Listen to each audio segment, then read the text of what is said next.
আসসালামু আলাইকুম। এই মুহূর্তে আমরা আছি একটা জুতার কারখানায়।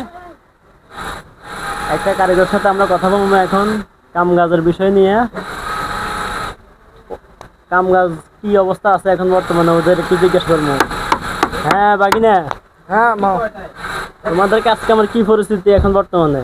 এই তো আলহামদুলিল্লাহ ভালোই আছে কাজ কামের পরিস্থিতি। এখন তো মনে করেন না বাড়িতে যাওয়ার ছুটি, তো তাই কাম কাজ একটু স্লো আছে।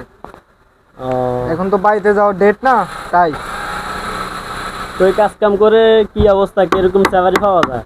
এই তো আলহামদুলিল্লাহ ভালোই, স্যালারিও ভালো, কাম কাজও ভালো। মানে কেমন, মানে মাস শেষে কিরকম থাকে? এ মাস শেষে থাকে, অনেকই থাকে।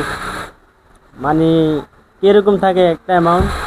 এ মনে করেন না এখন তো কাজ কাম কম না, মনে করেন না খেয়ে দিয়ে 20-30 হাজারের মতো থাকে। এখন তো আর এত চাপ নাই কাজে। ও, তাহলে তো ভালো, আলহামদুলিল্লাহ। এতটুকুই থাকে।